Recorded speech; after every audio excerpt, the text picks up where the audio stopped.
Clementine by Sarah Pennypacker.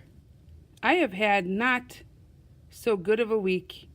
Well, Monday was a pretty good day, if you don't count hamburger surprise at lunch and Margaret's mother coming to get her, or the stuff that happened in the principal's office when I got sent there to explain that Margaret's hair was not my fault, and besides, she looks okay without it.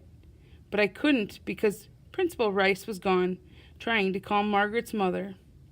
Someone should tell you not to answer the phone in the principal's office, if that's a rule. Okay, fine. Monday was not so good of a day, which was a surprise because it started off with 2 lucky signs, which fooled me. First, there was exactly enough banana slices in my cereal, 1 for every spoonful. Then, as soon as I got to school, my teacher said, "The following students are excused from journal writing so they can go to the art room to work on their Welcome to the Future projects." And I was one of the following students. So instead of having to think up things to write in my journal, which I hate, I got to glue and paint stuff, which I love. Margaret was in the art room too. When I sat down next to her, she threw herself across the Princess from the Future mask she was gluing sparkles onto. "Remember the rules," she warned. Margaret is in the 4th grade, and I'm in 3rd. She thinks that makes her the boss of me. I hate Margaret's rules. "You can't touch my stuff," she said, which she always says. "Why?" I said, which I always say. "Because it's the rule," Margaret said, which she always says. "Why?" I said. "Because you can't touch my stuff," she said. And then I pointed out the window, which wasn't exactly lying, because I didn't say there was something out there. While Margaret was looking out the window, I accidentally touched her mask. Twice. Okay, fine. Then I got busy working on my project so I wouldn't have to hear any Clementine pay attentions. Except I did anyway, which was unfair because each time I was the only person in the whole art room who was paying attention, which is why I could tell everyone in the middle of the Pledge of Allegiance that the lunchroom lady was sitting at the janitor's car and they were kissing. Again, no one else saw the disgusting scene because no one else was paying attention out the window. And after that, when it was my turn to pass around the stapler, I could tell everyone that our teacher's scarf had egg stain on it. That looked, if you squinted, exactly like a pelican, which no one else had noticed. "Clementine, you need to pay attention," the art teacher said one more time. And just like the other times, I was paying attention. I was paying attention to Margaret's empty seat. Margaret had been excused to go to the girls' room, and when she had left, she had crumped up "Don't Cry" eyes and pressed down "Don't Cry" mouth. And she had gone a really long time, even for Margaret, who washed her hands 1 figure at a time. "I need to go to the girls' room," I told my teacher, and that's where Margaret was, all right, curled up under the sink with her head on her knees. "Margaret," I gasped, "you're sitting on the floor." Margaret hitched herself over the side a little so I could see. She'd placed a germ-protective layer of paper towels under her. "Still," I said, "what's the matter?" Margaret pressed her head down harder into her knees, which was all shiny with tears. She pointed up. Lying on the sink, next to a pair of "Do Not Remove from the Art Room" scissors, was a chunk of straight brown hair. "Uh-oh." "Come out, Margaret," I said. "Let me see." Margaret shook her head. "I'm not going out until it's grown back." "Well, I think I see a germ crawling up your dress." Margaret jumped from under the sink. She looked at herself in the mirror and began to cry again. "I got glue in my hair," she sobbed. "I was just trying to cut it out." Margaret's hair was halfway down her back, long.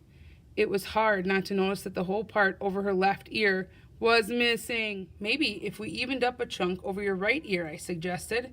Margaret wiped her eyes dry and nodded. She handed me the scissors. I cut. We looked back in the mirror. "It's like bangs," I tried to cheer her up. "Sort of.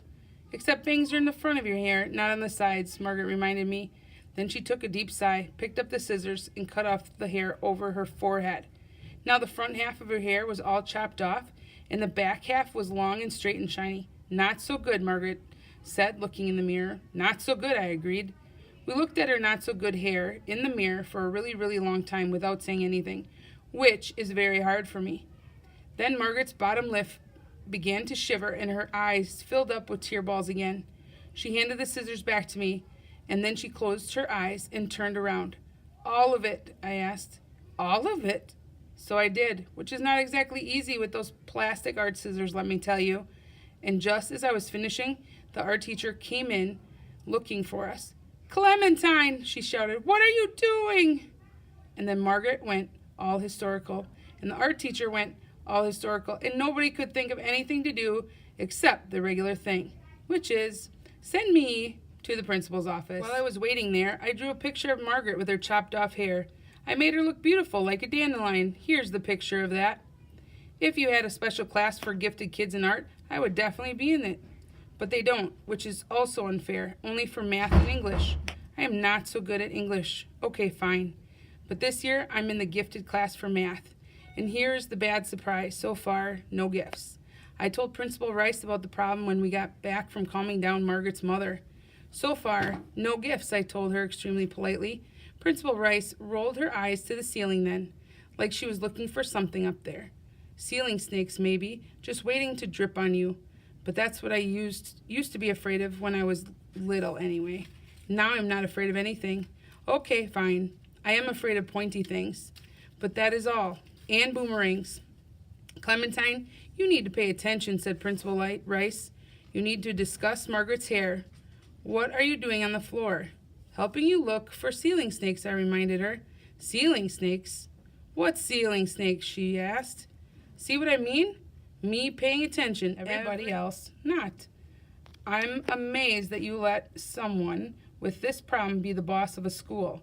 All right now, Clementine, Principal Rice said in her I'm trying to be patient, but it's getting harder voice. Why did you cut off Margaret's hair? I was helping, I said. And then I told Principal Rice about how I had helped her too. I answered the phone while you were gone. I ordered some new school pets, and I told the gym teacher we are never going to play dodgeball again. I made 2 appointments for you. The phone kept going dead, so I guess it's busted. But at least I helped you a little. That's what I thought. There is a look they teach a person to make in principal school. That is not very nice. So that's the end of the first chapter. I hope you guys continue this and read on. This is going to be one of your Battle of the Books for next year. Enjoy!